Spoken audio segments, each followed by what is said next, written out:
ಎಲ್ಲೋ ಎಲ್ರಿಗೂ welcome back to my channel ಅಂತ ಹೇಳ್ತಾ, ಇದೇನಪ್ಪ ಇವರು ಈ ಕತ್ಲಲ್ಲಿ ಎಲ್ಲೋ ಹೋಗ್ತಿದ್ದಾರೆ ಅಂತ ನೋಡ್ತಿದ್ದೀರಾ? ಹೌದು, ಮೊದಲನೇ ಸಲ ನಾನು ನನ್ನ ಹಸ್ಬೆಂಡ್ ಜೊತೆಗೆ ಇಷ್ಟು ಲೇಟ್ ನೈಟ್ ನಾನು ಹೊರಗಡೆ ಹೋಗ್ತಾ ಇರೋದು. ನಾವು ಟ್ರಾವೆಲ್ ಮಾಡ್ತಿರೋದು ಎಲ್ಲಿಗೆ ಅಂತ ತಿಳ್ಕೊಬೇಕಾ? ಹಾಗಾದ್ರೆ ಈ ವಿಡಿಯೋನ ಪೂರ್ತಿಯಾಗಿ ನೋಡಿ. ನವಜೀವನವನ್ನ ಶುರು ಮಾಡ್ತಿರೋಂಥ ನವ ಜೋಡಿಗಳಿಗೆ ಎಲ್ಲಾ ದೇವರ ಆಶೀರ್ವಾದ ಸಿಗ್ಲಿ ಅಂತ ನಮ್ಮ ಹಿಂದೂ ಸಂಪ್ರದಾಯದಲ್ಲಿ ಮದುವೆ ಆದ ನವ ಜೋಡಿಗಳನ್ನ ಮದುವೆ ಆದ ಹೊಸದ್ರಲ್ಲಿ ಸುತ್ತಮುತ್ತ ಇರುವಂತ ಪುಣ್ಯಕ್ಷೇತ್ರಗಳಿಗೆ ಕರ್ಕೊಂಡು ಹೋಗುವಂಥದ್ದು ಒಂದು ವಾಡಿಕೆ. ನಾನು ಕೂಡ ರೀಸೆಂಟ್ ಆಗಿ ಮದುವೆ ಆಗಿರೋದ್ರಿಂದ ಸೊ ಟೆಂಪಲ್ಗೆ ವಿಸಿಟ್ ಮಾಡೋದಕ್ಕೆ ಅಂತ ಹೊರಟಿದ್ವಿ. ನೈಟ್ ಜರ್ನಿ ಮಾಡೋದ್ರಿಂದ ನಮಗೆ ಟ್ರಾವೆಲ್ ಮಾಡಿದ್ದು ಗೊತ್ತಾಗಲಿಲ್ಲ ಅಂತ ನಾವು ನೈಟು ಟಿಕೆಟ್ಸ್ನ ಬುಕ್ ಮಾಡಿದ್ವಿ. ಸೊ ಎಷ್ಟು ಗಂಟೆಗೆ ಅಂತ ಟೈಮಿಂಗ್ ಸ್ವಲ್ಪ ಕನ್ಫ್ಯೂಷನ್ ಇತ್ತು. ಸೊ ಅದಕ್ಕೆ ನಾನು ಮತ್ತು ನನ್ನ ಹಸ್ಬೆಂಡು ವಿಚಾರಿಸ್ಕೊಂಬರೋಕ್ಕೆ ಅಂತ ಹೋಗಿದ್ವಿ. ಸೊ ಅಲ್ಲೇ ಸಬರ್ಬ ಬಸ್ ಸ್ಟ್ಯಾಂಡಲ್ಲಿ ಇದ್ದಂಥ ಹೋಟೆಲನ್ನು ಊಟ ಮಾಡಿದ್ವಿ. ಟೇಸ್ಟ್ ಆಗಲಿ ಸರ್ವಿಸ್ ಆಗಲಿ ತುಂಬಾ ಚೆನ್ನಾಗಿರುತ್ತೆ. ನನಗಂತೂ ತುಂಬ ಇಷ್ಟ. ಹೋಟೆಲ್ ಹೆಸರು ಬಂದು ಕಸ್ತೂರಿ ಭವನ್ ಅಂತ. ನಾವು ಟ್ರಾವೆಲ್ ಮಾಡಬೇಕಾಗಿರೋಂಥ ಬಸ್ ಆಲ್ರೆಡಿ ಬಂದು ಬಸ್ ಸ್ಟ್ಯಾಂಡಲ್ಲಿ ನಿಂತಿತ್ತು. ಸೊ ನಾವು ಬಸ್ ನಂಬರ್ ಯಾವುದು ಅಂತ ನೋಡಿಕೊಂಡು ಹತ್ತೋಣ ಅಂತ ಹೊರಟ್ವಿ. ಬಸ್ಸಲ್ಲಿ ಇನ್ನೂ ಯಾರೂ ಬಂದಿರಲಿಲ್ಲ. ಸೊ ಹಾಗಾಗಿ ಬಸ್ಸಲ್ಲಿ ಸ್ವಲ್ಪ ವೀಡಿಯೋಸ್ ತೊಗೊಂಡು ನಮ್ಮ ಸೀಟ್ಸ್ ಯಾವುದು ಅಂತ ನೋಡಿಕೊಂಡು ನಮ್ಮ ಪ್ಲೇಸಲ್ಲಿ ನಾವು ಸೆಟಲ್ ಆದ ನಂತರ ನನ್ನ ಹಸ್ಬೆಂಡ್ ಆರಾಮಾಗಿ ನಿದ್ದೆಗೆ ಹೋದರು. ನಾನು ಸ್ವಲ್ಪ ವೀಡಿಯೋಸ್ ಮಾಡ್ಕೋತಾ ಇದ್ದೆ ಹೊರಡೋ ತನಕ. ಬಸ್ ಹತ್ತು ಸ್ವಲ್ಪ ಹೊತ್ತು ಆರಾಮಾಗಿ ರಿಲ್ಯಾಕ್ಸ್ ಮಾಡ್ತಿದ್ವಿ ಅಷ್ಟೇ. ಬಸ್ ಹೊರಡೋಕ್ಕೆ ಸ್ಟಾರ್ಟ್ ಆಯಿತು. ಬಟ್ ಹೊರಟಿದ್ದು ಗೊತ್ತಾಗಲಿಲ್ಲ, ರೀಚ್ ಆಗಿದ್ದು ಗೊತ್ತಾಗಲಿಲ್ಲ. ಅಷ್ಟು ಈಸಿ ಆಗಿತ್ತು ನಮಗೆ ಟ್ರಾವೆಲ್ಲು. ನಾವು ಫಸ್ಟ್ ಪ್ಲೇಸ್ನ ರೀಚ್ ಆಗೋಷ್ಟರಲ್ಲಿ ಅರ್ಲಿ ಮಾರ್ನಿಂಗ್ 4:20 AM ಆಗಿತ್ತು. One eternity later. Night travel ಮಾಡೋದೆಷ್ಟೇ ಇಷ್ಟ ಇರ್ಬೋದು, ಬಟ್ ಈ ತರ ಅರ್ಲಿ ಮಾರ್ನಿಂಗ್ ಎದ್ದೇಳೋದು ತುಂಬಾ ಕಷ್ಟ ಆಗುತ್ತೆ. ನಾವು ಫಸ್ಟ್ ಪ್ಲೇಸ್ ರೀಚ್ ಆಗಿದ್ದ ಧರ್ಮಸ್ಥಳ. ನಮ್ ತರನೇ ತುಂಬಾ ಜನ ಎಲ್ಲ ಟ್ರಾವೆಲ್ ಮಾಡ್ಕೊಂಡು ಹಾಗೆ ಬಸ್ ಎಲ್ಲ ಇಳ್ಕೊಂಡು ರೂಮ್ಸ್ ನೋಡೋದಕ್ಕೆ ಅಂತ ಹೋಗ್ತಾ ಇದ್ರು. ಕೆಲವರೆಲ್ಲ ನದಿ ಸ್ನಾನಕ್ಕೆ ಅಂತ ಹೋಗ್ತಾ ಇದ್ರು. ಬಟ್ ನಾವು ಪ್ರೀ ಬುಕ್ಕಿಂಗ್ ಮಾಡಿರಲಿಲ್ಲ ಯಾವುದೇ ರೂಮ್ಸು. ಸೊ ಹಾಗಾಗಿ ನಾವು ರೂಮ್ಸ್ನ ಹುಡ್ಕೊಂಡು ಹಾಗೆ ಹೋದ್ವಿ. ತುಂಬ ವರ್ಷಗಳ ನಂತರ ಧರ್ಮಸ್ಥಳಕ್ಕೆ ವಿಸಿಟ್ ಮಾಡ್ತಿರೋದ್ರಿಂದ ಕೆಲವೊಂದು ಡೆವಲಪ್ಮೆಂಟ್ಸ್ ನೋಡಿ ತುಂಬ ಖುಷಿನೂ ಆಯಿತು, ಹಾಗೆ ಆಶ್ಚರ್ಯನೂ ಆಯಿತು.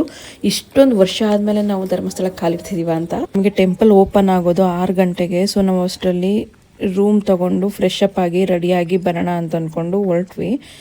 ಬಟ್ ಎಲ್ಲ ಕಡೆನೂ ರೂಮ್ಸ್ ಬುಕ್ಕಿಂಗ್ ಆಗಿತ್ತು. ನಾವು ಯಾವುದೇ ರೂಮ್ಸ್ನ ಮುಂಚಿತವಾಗಿ ಬುಕ್ ಮಾಡ್ದಲೇ ಇರೋದ್ರಿಂದ ಮತ್ತು ನಾವು ವೀಕೆಂಡ್ ಟೈಮಲ್ಲಿ ಹೋಗಿರೋದ್ರಿಂದ ನಮಗೆ ಸ್ವಲ್ಪ ರೂಮ್ಸ್ ಸಿಗೋದು ಕಷ್ಟ ಆಯಿತು. ಫೈನಲಿ ನಮಗೆ ಒಂದು ಬಿಲ್ಡಿಂಗಲ್ಲಿ ರೂಮ್ಸ್ ಅಲೋಕೇಟ್ ಆಯಿತು. ನಾವು ಸೆಟಲ್ ಆಗಿ ಎಲ್ಲ ಲಗೇಜ್ನು ಅಲ್ಲೇ ಇಟ್ಟು ರೆಡಿಯಾಗಿ ನಾವು ದೇವಸ್ಥಾನದ ಕಡೆ ಹೊರಟ್ವಿ. ಅರ್ಲಿ ಮಾರ್ನಿಂಗ್ ಆಗಿರೋದ್ರಿಂದ ಸ್ವಲ್ಪ ಬೆಳಕಿರಲಿಲ್ಲ. ಸೊ ವಿಡಿಯೋ ಕ್ಲಾರಿಟಿ ಸ್ವಲ್ಪ ಕಮ್ಮಿ ಇತ್ತು. ಹಾಗೆ ಒಂದು ವಿಡಿಯೋ ಮಾಡ್ಕೊಂಡು ಹೊರಟ್ವಿ. ಸೊ ನಾವು ಫಸ್ಟ್ ಟೈಮ್ ದಂಪತಿಗಳಾಗಿ ವಿಸಿಟ್ ಮಾಡ್ತಿರೋದ್ರಿಂದ ಟ್ರೆಡಿಷನಲ್ ವೇರ್ ಆಗಿ ಹೊರಟ್ವಿ. ಬಟ್ ಅದು ಏನೋ ಒಂದು ಮಿಸ್ ಅನಿಸ್ತು. ಬಟ್ ಆದರೆ ರೋಡಲ್ಲಿ ಹೋಗ್ಬೇಕಾದ್ರೆ ಮಲ್ಲಿಗೆ ಹೂವು ಸಿಕ್ತು. ಸೊ ಮಲ್ಲಿಗೆ ಹೂವು ತೊಗೊಂಡು ನಮ್ಮ ಯಜಮಾನ್ರ ಕೈಲಿ ಮುಡ್ಸಿಸ್ಕೊಂಡು ಹೊರಟ್ವಿ. ಟ್ರೆಡಿಷನಲ್ ವೇರ್ ಇದ್ದಾಗ ಮಲ್ಲಿಗೆ ಹೂವು ಕೊಡೋವಂಥ ಲುಕ್ಕೇ ಬೇರೆ. ಅದಿಲ್ದಲೇ ಇದ್ದರೆ ಏನೋ ಒಂದು ಮಿಸ್ಸಿಂಗ್ ಅಂತ ಅನಿಸುತ್ತೆ. ನನ್ನ ಹಸ್ಬೆಂಡ್ ಕೈಲಿ ವೀಡಿಯೋ ಮಾಡಿ ಅಂತ ಕೊಟ್ಟರೆ ಅವರೇನೋ ಫನ್ ಕಮೆಂಟ್ ಮಾಡಿಕೊಂಡು ನನ್ನ ರೇಗಿಸ್ಕೊಂಡು ಕರ್ಕೊಂಡು ಬರ್ತಾಯಿದ್ರು. ಫೈನಲಿ ನಾವು ಟೆಂಪಲ್ ಹತ್ರ ರೀಚ್ ಆದ್ವಿ. ಸೊ ಅಲ್ಲಿ ದೇವಸ್ಥಾನಕ್ಕೆಲ್ಲ ದಾರಿ ಅಂತೆಲ್ಲ ಬರೆದಿತ್ತು. ಬಟ್ ಈ ಸಲ ಏನಂತಂದರೆ ಕ್ಯೂ ಸಿಸ್ಟಮ್ ತುಂಬ ಚೇಂಜ್ ಮಾಡಿದ್ದಾರೆ. ನಂಗೆ ಸೀರಿಯಸ್ಲಿ ಗೊತ್ತಿರಲಿಲ್ಲ ಇಷ್ಟೊಂದು ಸುತ್ತಬೇಕಂತ. ನಾನು ಮೇ ಬಿ ಇದು ತಿರುಪತಿಯಲ್ಲಿ ಬಿಟ್ಟರೆ ನಾನು ನೋಡಿರಲಿಲ್ಲ ಇಲ್ಲೆಲ್ಲೂ. ಬಟ್ ಇಷ್ಟೊಂದು ಚೇಂಜಸ್ ಆದ ನಂತರ ನಾವು ವಿಸಿಟ್ ಮಾಡ್ತಿದ್ದೀವಿ ಅನ್ನೋದೇ ನನಗೆ ಒಂದು ಶಾಕ್ ಆಗಿತ್ತು. Full queue system. ಎಷ್ಟು ಸುತ್ತಬೇಕು ಅಂದರೆ ಸುತ್ತಿ ಕಾಲೆಲ್ಲ ನೋವು ಬಂದ್ಬಿಟ್ಟಿತ್ತು.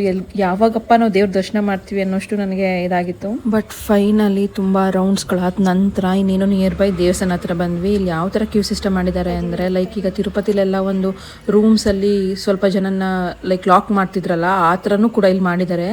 2 to 3 ಹಾಲ್ಸ್ನ ಇಲ್ಲಿ ಮಾಡಿದ್ದಾರೆ.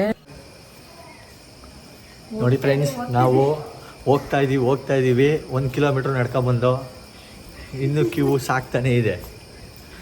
ನೋಡಿ ನನ್ನ ವೈಫು ಅಂದರೆ 6 o'clockಗೆ ಕ್ಯೂ ಸಿಸ್ಟಮ್ ಎಲ್ಲ ಓಪನ್ ಆಗಿರುತ್ತೆ. ಸೊ ಹಾಗಾಗಿ ನಾವು ಬಂದ್ವಿ. ಬರಬೇಕಾದ್ರೆ ನಮ್ಗೆ ಅಷ್ಟೊಂದು ರಶ್ ಅಂತ ಅನಿಸ್ಲಿಲ್ಲ. ಬಿಕಾಸ್ ಎಲ್ಲೂ ನಮಗೆ ಕ್ಯೂ ಏನು ನಾವು ಸ್ಟಾಪ್ ಆಗಲಿಲ್ಲ. ಸೊ ಹಾಗೆಯೇ ಫ್ಲೋ ಆಗಿ ಬರ್ತಾಯಿದ್ವಿ. ಬಟ್ ಟೆಂಪಲ್ ನಿಯರ್ ಬೈ ಬಂದಾಗ ಸ್ವಲ್ಪ ನಮಗೆ ಕ್ಯೂ ಸಿಸ್ಟಮ್ ಆಯಿತು. ಅದನ್ನು ಕೂಡ ಬೇಗ ನಾವು ಹೊರಟ್ವಿ. ಒಳಗಡೆ ದೇವ್ರದೆಲ್ಲ ದರ್ಶನ ಆದ ನಂತರ ಹೊರಗಡೆ ಬಂದ್ವಿ. ದರ್ಶನ ಅಂತೂ ತುಂಬ ಚೆನ್ನಾಗಾಯಿತು, ಯಾಕೆಂದರೆ ರಶ್ ಇರಲಿಲ್ಲ. ಅದಕ್ಕೆ ದೇವಸ್ಥಾನದ ಒಳಗಡೆ ಫೋಟೋಸ್ ಅಥವಾ ವೀಡಿಯೋಸ್ ತಗೊಳ್ಳೋದಕ್ಕೆ ಅಲೋ ಇಲ್ಲ. ಸೊ ಹಾಗಾಗಿ ವಿಡಿಯೋ ಮಾಡ್ಕೊಳಕ್ಕಾಗಲಿಲ್ಲ. ಬಟ್ ದರ್ಶನ ಎಲ್ಲ ಮುಗಿಸ್ಕೊಂಡು ಹೊರಗಡೆ ಬಂದ್ವಿ. ಜನ ಅವಾಗ ಬರ್ತಾಯಿದ್ರು. ಆ್ಯಸ್ ಯೂಶ್ವಲ್ ಟೆಂಪಲ್ ಮುಂದೆ ಒಂದಷ್ಟು ಫೋಟೋಸ್ ಮತ್ತು ಒಂದಷ್ಟು ವೀಡಿಯೋಸ್ನ ತೊಗೊಂಡ್ವಿ. ವೀಡಿಯೋಸ್ ಎಲ್ಲ ತಗೊಂಡ ನಂತರ ಇನ್ನೊಂದು ಸಲ ದರ್ಶನಕ್ಕೆ ಹೋಗೋಣ ಅಂತ ನಾವಿಬ್ಬರು ಹೊರಟ್ವಿ. ಏಕೆಂದರೆ ಜನ ಅಷ್ಟು ಇರಲಿಲ್ಲ. ಇಷ್ಟು ದೂರ ಬಂದಿದ್ದೀವಿ, ಎಷ್ಟು ಸಲ ದರ್ಶನ ಮಾಡಿದ್ರೂ ತೃಪ್ತಿ ಆಗಲ್ಲ. 2 ಸಲ ದೇವ್ರ ದರ್ಶನ ಮಾಡಿಕೊಂಡು ನಾವು ರೂಮ್ ಕಡೆ ಹೊರಟ್ವಿ. ಬಟ್ ರೂಮ್ ಕಡೆ ಹೊರಟಾಗ ಒಂದು ಅಬ್ಸರ್ವ್ ಮಾಡಿದ್ವಿ. ಸ್ವಲ್ಪ ನಾವು ಚೈಲ್ಡ್ಹುಡ್ಡಲ್ಲೆಲ್ಲ ಇದ್ದಾಗ ₹1 ಕಾಯಿನ್ ಅಥವಾ ₹2 ಕಾಯಿನ್ ಹಾಕ್ಬಿಟ್ಟು ವೆಯ್ಟ್ನ ಚೆಕ್ ಮಾಡೋವಂಥದ್ದು ಮಿಷಿನ್ ನಮ್ಗೆ ಇಷ್ಟ ಆಯಿತು. ಸೊ ಒಂದು ಸಲ ವೆಯ್ಟ್ ಚೆಕ್ ಮಾಡೋಣ ಅಂತ ಅಂದ್ಕೊಂಡು ನೋಡ್ತಿದ್ವಿ. ಬಟ್ ಇದು ಟ್ರೂ ಆಗಿ ತೋರಿಸ್ತಿಲ್ಲ, ಯಾಕೆ ಅಂದರೆ ತುಂಬ ವೆಯ್ಟ್ ಡಿಫ್ರೆನ್ಸ್ ಆಗಿ ತೋರಿಸ್ತಿತ್ತು. ಎಷ್ಟಿದ್ದೀರಾ? 82 ಇದೆ, 6 kg ಕಮ್ಮಿ ಆಗ್ಬಿಟ್ಟಿದೆ.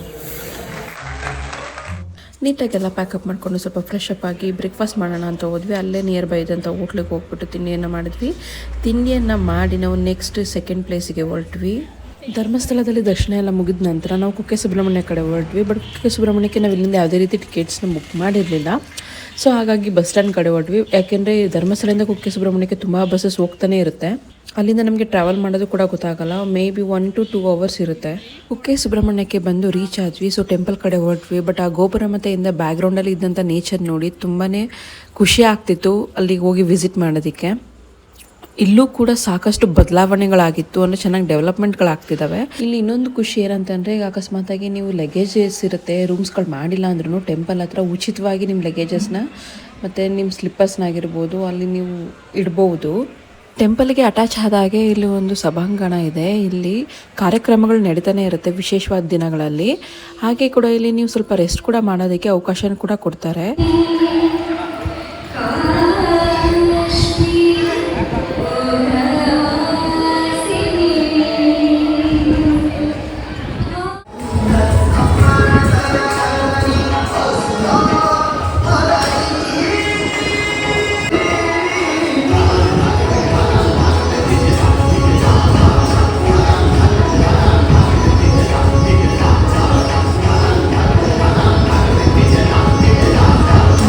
ನೃತ್ಯ ಕಾರ್ಯಕ್ರಮಗಳಲ್ಲಿ ಒಂದಷ್ಟು ಒಲವು ಇದ್ದದ್ರಿಂದ ನಾವು ಹಾಗೆಯೇ ಪ್ರೋಗ್ರಾಮ್ ನೋಡ್ತಾ ಕೂತಿದ್ವಿ. ಸ್ವಲ್ಪ ಮಳೆ ಕೂಡ ಬರ್ತಾಯಿತ್ತು. ಹಾಗೆ ಅದೆಲ್ಲ ಆದ ನಂತರ ನಾವು ಆದಿ ಸುಬ್ರಹ್ಮಣ್ಯ ಕಡೆ ಹೊರಟ್ವಿ. ಅಲ್ಲೂ ಕೂಡ ನೇಚರ್ ಅಂತೂ ತುಂಬ ನೋಡೋಕೆ ಚೆನ್ನಾಗಿತ್ತು.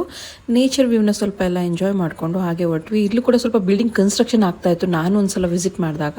ಬಟ್ ಇವಾಗ ಬಿಲ್ಡಿಂಗ್ ಎಲ್ಲ ಕನ್ಸ್ಟ್ರಕ್ಷನ್ ಆಗಿ ಆಲ್ರೆಡಿ ಹಳೇದು ಕೂಡ ಆಗಿದೆ. ಇಲ್ಲಿರುವಂಥ ನದಿಯಲ್ಲಿ ತುಂಬ ಜನ ಸ್ನಾನ ಕೂಡ ಮಾಡ್ತಾರೆ. ಹಾಗೆಯೇ ಕಲ್ಲನ್ನು ಜೋಡಿಸಿರ್ತಾರೆ. ಅಂದರೆ ಮನಸ್ಸಲ್ಲಿ ಏನಾದ್ರು ಒಂದು ಆಗಬೇಕು ಅಂತ ಒಂದು ಸಂಕಲ್ಪ ಮಾಡಿಕೊಂಡು ಕಲ್ಲನ್ನು ಜೋಡಿಸಿರ್ತಾರೆ.